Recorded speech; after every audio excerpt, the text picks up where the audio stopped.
I'm Shauna Jarvis. I'm the marketing director at the Stafford Air Space Museum, and you're in Weatherford, Oklahoma. This museum is largely based around Tom Stafford, but it's an air and space museum, and the theme running through the entire thing is the keeping the life of the explorer alive inside of us. We seem to have lost a little bit of that in our culture. Going out and trying to find new things, do great things, new things nobody's ever done, take risks with your life many times. And this museum displays that from the Wright brothers to air and space, feats of bravery that I would say probably no one else has really ever explored at this level. Again, in the 60s, and they were trying to beat the Russians to the moon. And so that was the great space race. And so it started with the Wright brothers. So you got to start somewhere. And from the Wright brothers until we went to the moon was only 65 years. And that's a pretty incredible amount of history in one building. We've been a Harvest host for several years. Seems to be a very good thing for us and for the people who come. We provide a clean parking lot, a place that's quiet. For the most part, it is by the airport, but it's a quiet spot where people can relax and rest, and it's safe. We've been doing this for a few years now, and it's been a blessing to us and to the people who stay here. It seems we get some really great people. Just the quality of the people in Harvest Host are always, they're so thankful, they're very kind, they're not messy, they don't throw their trash down in the parking lot or anything. It just seems like they've just been a real pleasant addition to the museum. And then when they come, it seems like they really enjoy what they get to see, because on the outside it doesn't look quite as impressive or as wowing as it is when you get inside and see 63,000 square feet of artifacts. They are always very glad they came, and they give good reviews on TripAdvisor and on Google, and so it's been a really good relationship for both of us. It gives them a place to stay, and it gives us exposure to people that really enjoy it. Strategy to get people in that are from different parts of the country. Maybe they wouldn't think of Oklahoma as a place to stop, or Weatherford, little Weatherford, but being a place where they could stay overnight. And so yeah, it's been a good strategy for us, but also just in the past, month and a half, we've had over 30 guests stay in our parking lot. Well, that's added revenue, and that's added reviews, which get more people here. So yeah, it's definitely part of our marketing strategy, and it doesn't cost us anything, and it doesn't cost them anything. If they decided they didn't want to go to the museum, they could do that, but we always encourage them to, and they always seem to enjoy it. So we really haven't had very many people stay and not come through. There have been some who just haven't been able to stay that late. They want to get on the road at 7 or something, and that's fine. But for the most part, they come in and participate. So it's been a great deal for both of us. We really haven't had any problems at all. Our parking lots may be really big, and that might help, because they can park wherever they want. They don't just have to park in one certain spot. There's several people who come at once, and so we never take reservations. We don't ask them to make reservations, and yeah, we haven't really had any trouble. They're happy to come in and sign in. Sometimes they'll get here a little bit late, and so they'll sign in when they get here, or they'll wait till in the morning, I mean, we just want to keep a record of who's here and you know how well it's doing for us, and they just seem to be happy. They don't ever have any complaints or pray the wind. So other than that, yeah, they enjoy. And if they do get here late, they can always look at the artifacts outside and then come in the morning and look at the ones on the inside. The essence of Harvest Toast to me seems to give the traveler a unique experience.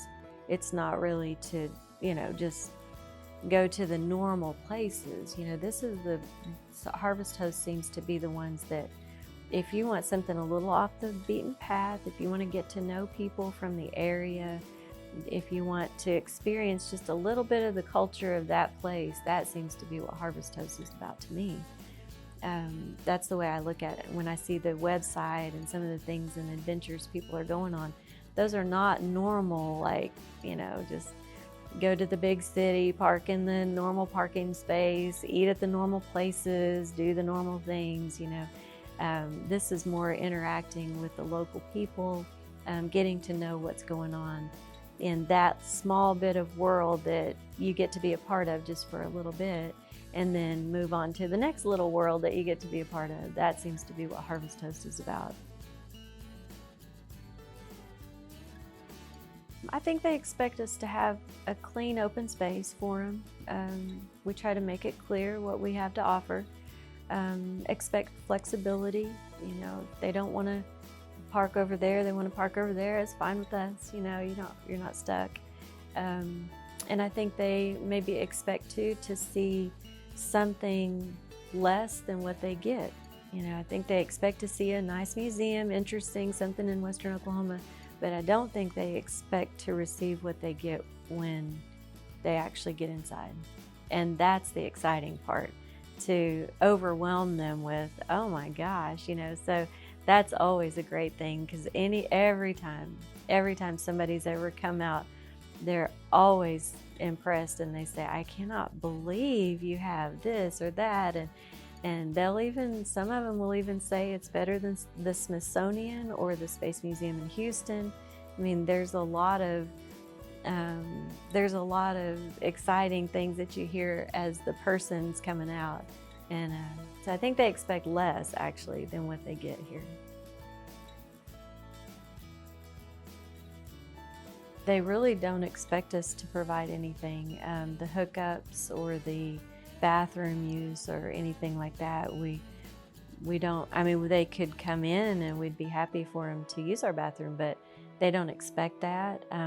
They have all of that they need in their RVs or their campers, or they're very independent people, so they never really expect much from us. Just a clean place to stop for the night, and that's really all they expect. We don't have hookups here. We don't have any water or bathroom type things to provide for them, and they're perfectly fine with that. And so they just expect a place to sleep for the night, and they probably expect it to be safe, which our area is very safe, and then they can come in and enjoy and go on down the road. Just expect them to come in and you know, be a part of the museum for as long as they'd like, and we expect them to keep the area clean. You know, if they have pets, it's fine. We have some places for the pets to, you know, walk and do their business. But yeah, for the most part, yeah, we don't expect a lot from them, and they don't expect a lot from us, and it seems to be a good relationship so far. Most places like ours, the museum, we just don't have a big budget. You know, it's not a volunteer, but a nonprofit. It's a nonprofit company, and so you have to be very careful with how you spend your advertising dollars. With Harvest Toast, we don't pay anything. The way we look at it is we bring people in, we give them a nice experience, They give us reviews. We give them a place to stay. In fact, it even benefits our town because they'll probably find somewhere to eat or go buy fuel or something. So the way we look at it is, as far as a marketing strategy, it's one of the best because you don't have to pay. You're not paying Google ads and you're not paying for Facebook boosts and things like that. You have people that come in, they interact with our staff, and then they have a good experience. I have yet to find one who hasn't. So they leave good reviews. We have a gift shop that they'll purchase in, and so there's a lot of benefit for us as a host that really, especially with that one-on-one, where you get to talk with them and our staff will interact with them. That's a pretty big deal because it gives that personal touch that all the social media and stuff, you just lose that. So Harvest Host has been really good for us in that way. As far as a host goes, it's inexpensive and it gives us a way to touch the customer. That's one thing I like about Harvest Host is they target those smaller places to give you a richer experience of the country. That's the way I see it.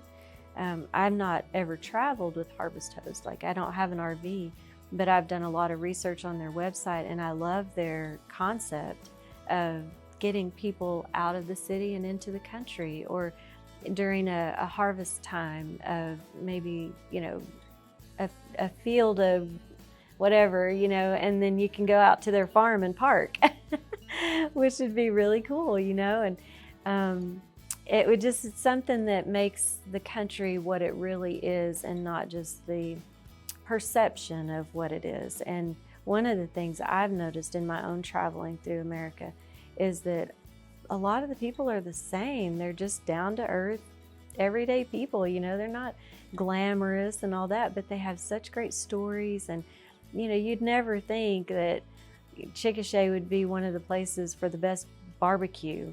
That's Chickasha, Oklahoma is an hour and a half from here. It's not even the place that's the most popular. It's this little spot on the road that has the absolute best barbecue I've ever had in Oklahoma. So it just seems to me that when you can stop into those smaller places, you have a much richer experience of the place where you come from.